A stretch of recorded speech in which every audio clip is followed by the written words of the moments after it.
দোকান কি আবার চেঞ্জ করলে নাকি? হ্যাঁ, কোথায়? আমাদের রাখালদাস স্কুলের সামনে।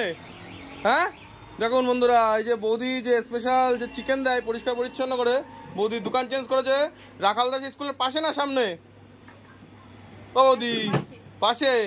কই কই মাংস কই কাটছে নাকি? দেখুন বন্ধুরা, এই যে মাংস কত করে চলছে?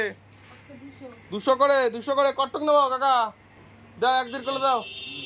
1.5 কিলো দাও, 1.5 কিলো দাও, আমাদের 1.5 কিলো দাও। দেখুন বন্ধুরা, এই সেই বৌদি, এই যে একদম রাখালদাস স্কুল যে একদম যশোর রোড, এখানে সামনেই বৌদিরা এই যে দোকান করেছে। তো এখন মুরগি কাটা দেখাচ্ছি, দেখুন কত সুন্দর করে পরিষ্কার পরিচ্ছন্ন করে বৌদি কাটিংটা করে। তো এই হলো তপনদার মুরগির দোকান। আর এই যে পিছনে দাঁড়িয়ে আছে তপনদা, এই দেখো পালাচ্ছে, ভয় পাই, ও ভিডিও দেখলেই ভয় পাই। কি করছি ইমা? ক্ষতি হবে না অনেক লোক?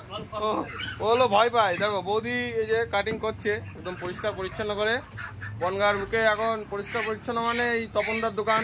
তো আমরা সব দিন এখান থেকে কিনি। আর দোকানটার লোকেশন যেহেতু চেঞ্জ হয়েছে, একদম বনগাঁ যে রাখালদাস স্কুল তার গায়ে। দেখো মাংসটা একদম এক ক্লাস। বৌদি কি মাংস আজকে? হাইটেক। হাইটেক, চলো চলো কাটো।